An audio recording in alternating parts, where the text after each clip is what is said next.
So IT companies A course నేర్చుకున్న వాళ్ళ కోసం వెతుకుతున్నాయో తెలుసా మీకు అసలుకి? ఈ రోజు మనం ఈ టాపిక్ గురించి మాట్లాడుకుందాము. ఏంటి అంటే రీసెంట్ డేస్లో చాలా వరకు మనకి ఏంటి అంటే ఐటీ సంబంధించి ఐటీ కంపెనీస్ క్యాంపస్ రిక్రూట్మెంట్ ఆగిపోయింది, క్యాంపస్ రిక్రూట్మెంట్ స్లో డౌన్ అయింది. సో ఇది చాలా అన్ఫార్చునేట్ అని చెప్పి మనం మాట్లాడుకున్నాము. కానీ ఇప్పుడు ఐటీ కంపెనీస్ అయితే క్యాంపస్కి వెళ్తూ ఉన్నాయి. అయితే ఐటీ కంపెనీస్కి క్యాంపస్కి వెళ్ళే విషయం మనం మాట్లాడుకోవాల్సిన అవసరం లేదు కదండి. ఎలాగో వెళ్తారు, వాళ్ళు జాబులు తెచ్చుకుంటారంటే ఇక్కడ మనం అర్థం చేసుకోవాల్సిన విషయం ఏంటి అంటే ఐటీ కంపెనీస్ క్యాంపస్కి వెళ్తున్నాయి, కానీ ఎవరిని రిక్రూట్ చేసుకోవడానికి వెళ్తున్నాయి మనం తెలుసుకోవాలి.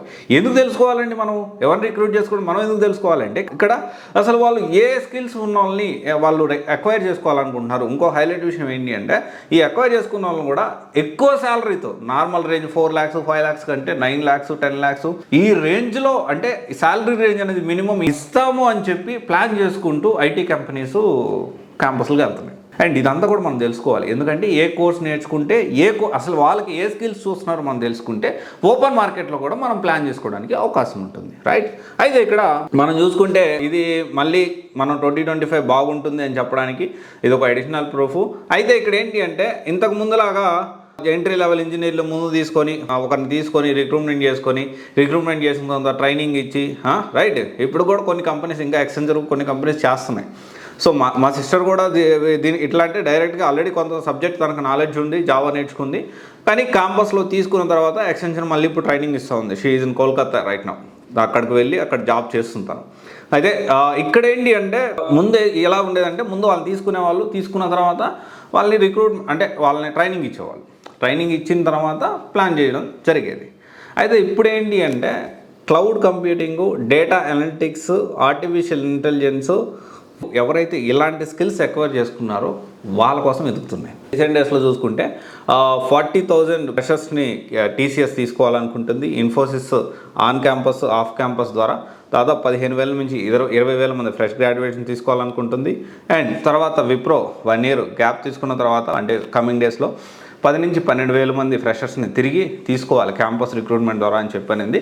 కానీ ఇక్కడ ఇంకో విషయం ఏంటి అంటే మనము హై డిమాండ్ ఉన్న క్లౌడ్ కానీ, డేటా కానీ, ఏఐ కానీ, డేటా సైన్స్ కానీ వీటి మీద ఫోకస్ చేయడం ఎంత ఇంపార్టెంటో ఇక్కడ ఇంకొక పాయింట్ కూడా వాళ్ళు హైలైట్ చేశారు, which is about cut off and recruitment process అనేది ఇంకా కఠినతరం, ఇంకా టఫ్ చేయబోతున్నారు.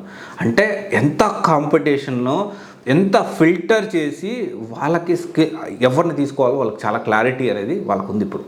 అండ్ మనకి ఎవరిని ఏం నేర్చుకుంటే మనకు త్వరగా జాబ్ వస్తుంది, మనం ఎంత బెటర్గా ఉంటే మన పోర్ట్ఫోలియో ఎంత బిల్డ్ చేసుకుంటే అంత త్వరగా మనకి జాబ్ వస్తుంది అనే విషయాన్ని మనం అర్థం చేసుకోవాలి. ఇక్కడ ప్రతి ఒక్క స్టూడెంట్ మీరు యూట్యూబ్లో ఇప్పుడు వీడియో చూస్తున్నప్పటికీ గుర్తుపెట్టుకోండి, మీకు ఫేస్బుక్, ఇన్స్టాగ్రామ్లో అకౌంట్ ఉన్నా లేకపోయినా లింక్డ్ఇన్లో మాత్రం జీవితానికి సంబంధించింది లింక్డ్ఇన్లో అకౌంట్ అనేది మెయింటైన్ చేయండి. మీరు చేసే ప్రతి పనిని స్నాప్ పెడతారు కదా, నేను టిఫిన్ తింటున్నా, నేను బయటకు వెళ్తున్నా, నేను ఎయిర్పోర్ట్కి వెళ్ళాను, లేకపోతే నేను కేఎఫ్సీకి వెళ్ళాను, లేకపోతే నేను మెక్డానల్డ్స్కి వెళ్ళాను, లేకపోతే నేను ఇంకొక సిసిడికి వెళ్ళాను, లేకపోతే నేను బయటకు అటు తిరుగుతూ ఉన్నాను, వాడికి వెళ్ళాను, ఏడికి వెళ్ళాను అని చెప్పి స్నాప్లు పెడతారు కదా.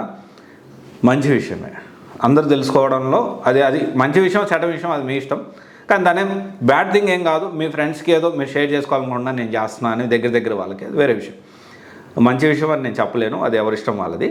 ఇంకోటి అదే సేమ్ టైం అదే పనిని అదిగో నేను ఈ ప్రాజెక్ట్ చేస్తున్నా, అదిగో నేను ఇది చదువుతున్నా, అదిగో నేను ఈ జర్నల్ రాశాను, అదిగో లేకపోతే నేను వర్క్ చేశాను, అదిగో నేను ప్రోగ్రామ్ రాస్తే ఎగ్జిక్యూట్ చేస్తే ఎలా వచ్చింది, నా ఫస్ట్ ప్రోగ్రామ్ ఎలా ఉంది, నా కాలేజీలో ఇలా జరిగింది, ఇలా ప్రొఫెషనల్కి సంబంధించిన కెరియర్కి సంబంధించిన లింక్డ్ఇన్లో మీరు యాక్టివ్గా ఉండడం అస్సలు మర్చిపోద్దు.